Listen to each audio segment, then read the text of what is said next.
Amigos queridos, nós convidamos a todos a mergulharmos o nosso pensamento no Evangelho de Jesus, elevar os nossos sentimentos aos páramos sublimes, onde espíritos benevolentes e misericordiosos são por todos nós, derramando sobre a humanidade da terra as infinitas bênçãos de que somos tão necessitados. Jesus, amado Mestre, volvei o seu olhar misericordioso para todos nós, irmãos em humanidade, que nos unimos neste mesmo ideal de aprender a servir em seu nome, para que possamos engrossar as fileiras daqueles que se candidataram para a vinha do Senhor, para a seara bendita do trabalho no bem constante. Faça-nos, amigos queridos, instrumentos dignos e úteis, a serviço do bem, onde quer que estejamos. Ensina-nos, Senhor, a servir, sem perguntar a quem ou até quando, para que a nossa existência na terra seja sempre pautada no bem constante. Obrigada, amigos queridos. Obrigada, Senhor Jesus, e que assim seja.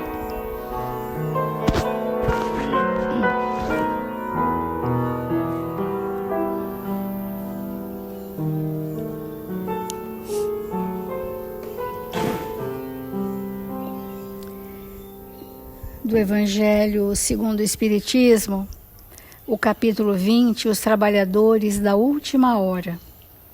E o item que fecha esse capítulo, que traz para nós uma profunda reflexão, os obreiros do Senhor. Os obreiros do Senhor são aqueles de nós que já estamos sensibilizados e já estamos dispostos a servir incondicionalmente, onde quer que estejamos, que já abraçamos as oportunidades e que ao longo dos séculos fizemos das oportunidades compromissos espirituais. E nesta hora, esses obreiros são aqueles que, em nome de Deus e de Jesus, servem a humanidade da Terra. É um aprendizado que nós vamos incorporando em nós progressivamente. Então diz assim o Evangelho: atingistes o tempo do cumprimento das coisas, anunciado para a transformação da humanidade. Felizes serão aqueles que tiverem trabalhado na seara do Senhor com desinteresse e sem outro móvel senão a caridade. Suas jornadas de trabalho serão pagas ao cêntuplo do que terão esperado. Felizes serão aqueles que terão dito aos seus irmãos: irmãos, trabalhemos juntos e unamos os nossos esforços a fim de que o Senhor encontre pronta a sua chegada à obra. Nós temos refletido sobre a obra individual de cada um de nós, qual é a nossa contribuição real nesse plano divino de perfeição a que estamos todos destinados. Todos estamos destinados à perfeição, mesmo que a nossa vontade ainda seja frágil. Para acelerar ou dar um ritmo ao nosso progresso, as leis nos conduzem.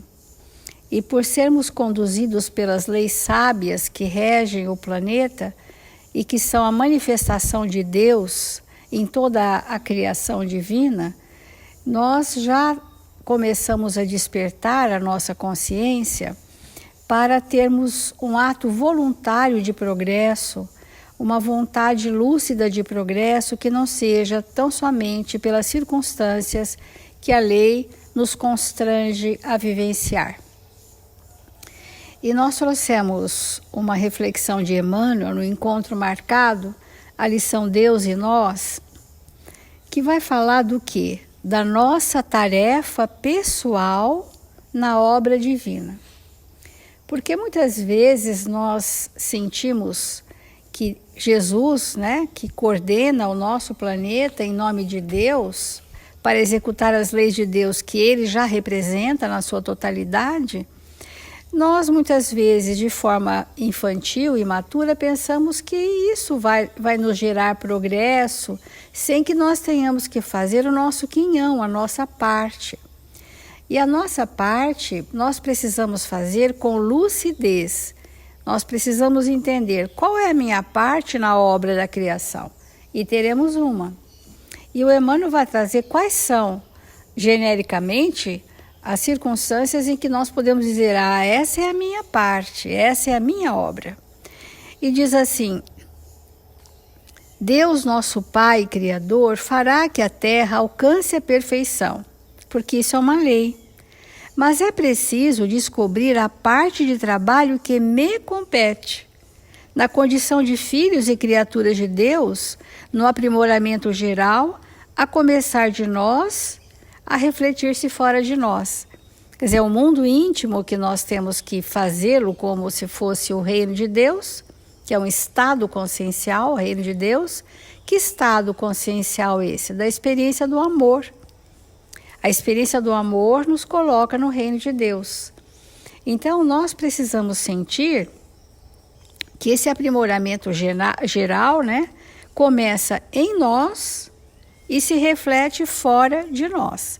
Isso é imperioso nós refletirmos, porque ainda nós somos eternos mendigos da misericórdia de Deus, querendo receber do que não semeamos, né? Querendo ceifar do que não plantamos, querendo colher do que não fizemos por onde merecer. E fazer a nossa parte hoje é imprescindível, e vamos dizer que partes serão essas. Deus necessita de nós outros, conquanto não nos constrange o livre-arbítrio à cooperação. Olha que espetáculo de pensamento. Porque Deus se manifesta por leis para que a obra da criação progrida do reino mineral ao humano.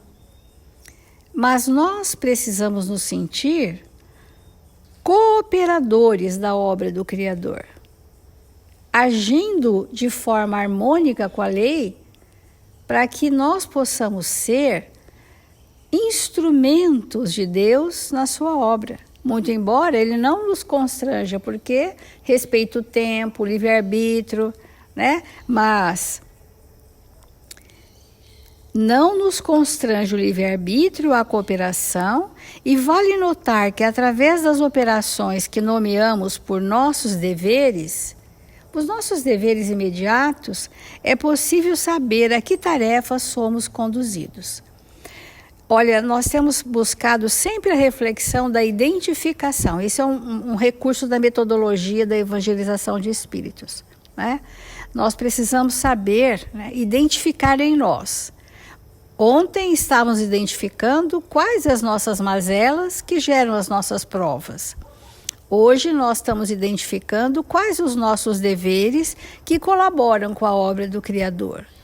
Porque Emmanuel fala claro para nós que nós podemos ser o braço de Deus, nós podemos ser o coração de Deus, nós podemos ser a mão de Deus. Então nós podemos ser instrumentos da lei, para que a lei se faça em mim e se estenda ao próximo. Nossos deveres. Então, vamos considerar quais são os encargos que a providência divina nos incumbiu. Quais são as tarefas, os deveres que, se vivenciados, estaremos entregando a obra pronta, que é a obra divina, né? Deus é a paternidade suprema. Em razão disso, terá concedido ao teu coração um ou alguns dos seus filhos. Os nossos filhos são de Deus, a nós concedidos temporariamente para que sejam reconduzidos à casa do Pai, para que sejam devolvidos ao Criador melhores do que quando chegaram para nós, no Instituto da Consanguinidade, a fim de que o ajudes a moldar-lhes o caráter. Embora te vejas temporariamente, muitas vezes, em absoluto esquecimento de ti mesmo, para que a abnegação atinja sua obra completa. Esses filhos, a nós confiados, é para que eles recebam um processo de moralização, de espiritualização da existência que possa modificar o seu caráter. Traduzimos para termos atuais, para a sua atual personalidade. E que esse valor moral que ele vai receber e adquirir vai se incorporar definitivamente na sua identidade como espírito. E para isso, há necessidade de absoluto esquecimento de ti mesmo, para que a gente construa a obra da abnegação, e aí a obra será completa. Então, para que a abnegação atinja sua obra completa. Então, muitos de nós viemos para a maternidade ou para a paternidade para desenvolver a abnegação e o absoluto esquecimento de si mesmo, e a obra estará completa, mesmo que sejamos da última hora. Olha que grandioso os pais, as mães compreenderem que isto pode ser a grande obra que fará, porque a obra a gente não faz no outro e nem é o outro a nossa obra. Nós doamos o que trouxemos de melhor, o espírito se fortalece, adquire traços de espiritualização, de valores morais. Mas qual é a obra? A obra é o absoluto esquecimento de si mesmo e a abnegação. Essa é a obra. O que o outro pôde estimular em mim construir. E não é o que eu fiz ao outro, porque nós nada fazemos, somos só estímulos. Quem faz por si mesmo é o outro. Nós podemos gerar estímulos, gerar modelos, mas a aquisição é individual e intransferível. Mas para nós, perante a nossa consciência, é importante que a gente saiba que fez o melhor. Se o outro não está num tempo de maturidade para absorver o que ele recebeu de melhor, aí é com ele.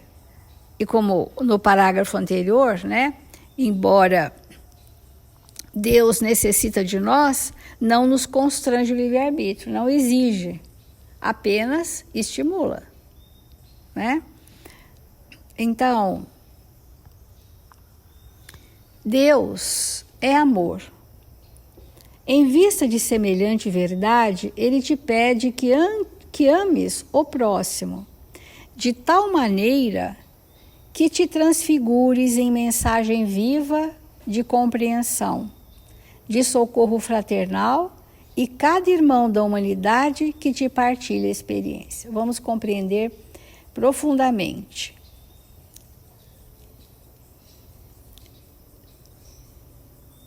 Como Deus se manifesta por leis, e a lei que rege o universo é a lei do amor, desmembrada em várias leis para ser compreensível para nós, dentro da pequenez da nossa possibilidade, para este planeta, a lei do amor se desmembra em 10 leis afora a adoração, que são aquelas que nós conhecemos. Mas para outros planetas é a mesma lei de amor, desmembrada em facetas diferentes, de acordo com o estágio evolutivo dos espíritos daquele planeta. Então, nesse momento da humanidade, existe uma lei que está imperativa para nos levarmos à reflexão, que é a lei de destruição, e que hoje poderíamos chamá-la de transformação, a lei da transformação. porque nossos atos geram consequência. E o ser humano, pelos seus desatinos, foi capaz de desorganizar grande parte da psicosfera do planeta, que isso é uma lei da destruição, mas que essa lei traga renovações, né? Como todas as grandes catástrofes da humanidade, os flagelos coletivos da humanidade, trouxeram o imperativo do progresso. Porque diante de extremada dor, o espírito começa a reagir com a sua inteligência e com a sua moralidade para restaurar, reconstruir o que ele mesmo dificultou no seu progresso. Então, a palavra transfiguração, olha assim, o que Deus espera de nós? Que nos transfiguremos em mensagem viva do Evangelho, para vivermos a lei de amor. Transfiguremos, cada qual de nós é convidado a viver como páginas vivas do Evangelho. Esse é o chamamento. Páginas vivas do Evangelho. Compreensão, e quando a compreensão ela está num grau muito expandido, ela resvala na indulgência. Então, sermos espíritos absolutamente compreensivos sobre o mal que o outro traz e sermos capazes de socorrê-lo fraternalmente, não só a um, mas a cada irmão da humanidade que te partilha a experiência. Então, nós somos convidados, no contexto em que somos inseridos, a perceber as oportunidades do caminho, a sentir o convite que nos falam à consciência, estarmos dispostos a colaborar na obra do Criador como páginas vivas do Evangelho. Parece que isto, para muitos de nós, pode parecer inatingível. Mas o Evangelho de Jesus é passível de ser vivido por todos nós. Ele não é para um tempo futuro, ele é para o tempo presente. Quando ele foi criado, aquele tempo presente, aquela população de espíritos já podiam viver. Hoje, da mesma forma. Nada que está no Evangelho é inatingível, porque Jesus não trouxe o Evangelho para espíritos puros. Nem nos falou de espíritos puros no Evangelho. Ele falou de nós outros, das nossas imperfeições, das bem-aventuranças aos aflitos, aos cansados, né? A todos aqueles que estão na condição da penúria moral. É a nós que ele falou. E, portanto, esse roteiro do Evangelho, ele é possível de ser vivenciado. Porque, por que eu não teria compreensão por alguém que tivesse um tormento? O que me impede de ser compreensivo? Eu perceber que o meu tormento é maior que o dele. É esse o emperramento. Por que eu não conseguiria o socorro fraternal? Porque em mim ainda o egoísmo impera. Então a fraternidade é o contraponto do egoísmo. E se nós não fizermos o que Eurípides nos convida a conhecer-nos como espírito e entender que o que me impede é aquilo que eu trago comigo que não está superado, porque alguém não é fraterno todo o tempo? Porque impera o egoísmo ou o ciúme, ou a inveja, que são derivações do egoísmo. É a mesma coisa. Então, essa identificação mobiliza mudanças em nós.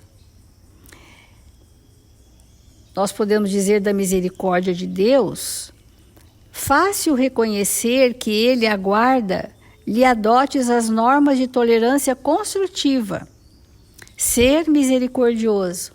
Para chegarmos a sermos misericordiosos, precisamos primeiro passar pela piedade, que começa lá na compaixão, e aquilo se amplia para que a dor do outro me toque profundamente, apiedando-nos uns dos outros, tanto quanto precisamos da piedade do outro para com as nossas morbidades, com as nossas enfermidades que são várias, quanto nós precisamos ter registrado nessa existência, quantos amigos foram piedosos comigo, quantos amigos tiveram compaixão dos meus desatinos.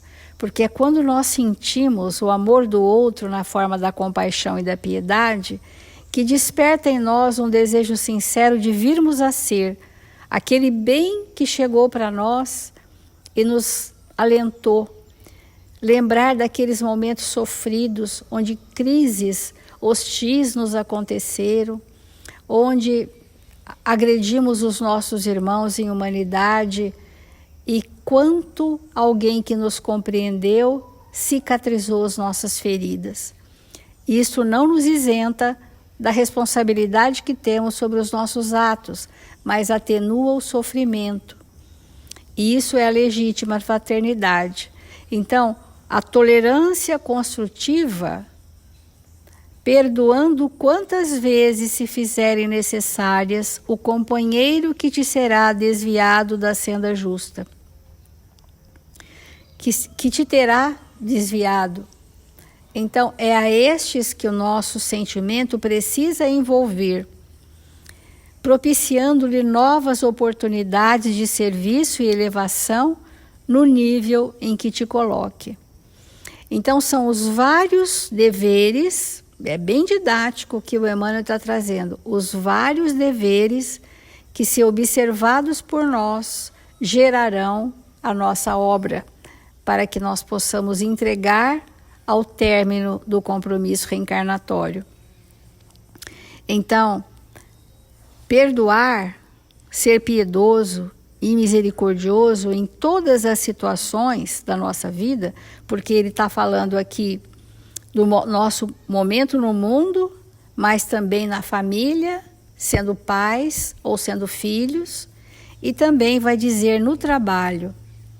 O trabalho profissional, ele é muito importante na nossa vida, seja ele qual for, porque é um grupo de convivência que eu passo grande parte do meu dia fazendo a minha evolução. Muitas pessoas saem muito cedo, vão ao trabalho, voltam tardios e passam a maior parte do tempo, às vezes 20, 30, 40 anos num trabalho com as mesmas pessoas. Isso significa dizer que esse é um planejamento reencarnatório, onde um contexto fraterno é que vai fazer o móvel da minha evolução. Porque às vezes aquela pessoa já tem sólidas construções como pai, como mãe, não tem desajustes nessa área, e veio para que o trabalho profissional pudesse fazer essa vez, ser esse estímulo. Então, no trabalho, é imperioso aceitar as pequenas obrigações do dia a dia, quais sejam o trato da terra, o zelo da casa, a lição a ser administrada e recebida, o compromisso afetivo, o dever profissional ou até mesmo a proteção a uma flor. Na altura de tarefas que ele te solicita realizar com alegria, em favor da paz e da eficiência nos mecanismos da vida. Que importante essa valorização de que, seja qual for o contexto em que eu me encontro, eu estarei para servir, desde tarefas simples a tarefas de grandes responsabilidades. A gente diz de grande responsabilidade, não é de alta tecnologia. Sempre é grande a responsabilidade quando aquilo que fazemos inclui pessoas, inclui espíritos. Isso é de grande responsabilidade, né? Então, é importante que nós estejamos no nosso compromisso afetivo, no nosso dever profissional e em tudo que nós pudermos fazer, nós não fizermos com queixas, porque a queixa destrói o dever e passa a ser um arrastamento. e no arrastamento não há mérito. Então observa em derredor de ti e reconhecerás onde, como e quando Deus te chama em silêncio a colaborar com Ele. Porque se até ontem nós não sabíamos onde Deus nos chama a colaborar com Ele, hoje nós não podemos mais alegar ignorância. Porque olhando para o nosso planejamento reencarnatório, nós vamos ver onde é o chamamento de Deus em silêncio, seja no desenvolvimento das boas obras, na sustentação da paciência, que pode ser uma grande obra, na intervenção caridosa em assuntos inquietantes, para que o mal não interrompa a construção do bem. Quando nós intervimos, e nos é possível intervir no curso de um mal, interceptando aquele fluxo doente para que o bem prevaleça. Na palavra iluminada ou na seara do conhecimento superior, habitualmente ameaçada pelo assalto das trevas. Sem dúvida, em lugar algum e em tempo algum, nada conseguiremos na essência planejar, organizar, conduzir, instituir ou fazer sem Deus. No entanto, em atividade alguma não nos é lícito divulgar, ou melhor, olvidar, que Deus igualmente espera por nós. Essa página, nós gostaríamos que nos marcasse os sentimentos, porque nós não podemos mais alegar cegueira, ignorância, anestesiamento da nossa consciência, porque basta olhar para nós e nós vamos perceber onde Deus me chama para que eu possa colaborar na obra. Para isso eu preciso entregar a minha obra pronta. E a nossa obra somos nós mesmos, não é ninguém. Nós somos a nossa obra no que se refere à construção de valores morais que os estímulos difíceis, desafiadores, às vezes provacionais, nos chamam. É o meio para nós concluirmos a obra. Muitas vezes são situações provacionais, são situações desafiadoras, porém são engrandecimentos na alma. E quando terminada a tarefa, em paz com a minha consciência, tendo desenvolvido a gratidão a Deus, entregaremos na última hora os deveres que nos foram confiados. Essa é a nossa reflexão de hoje. Vamos passar para a prece de encerramento.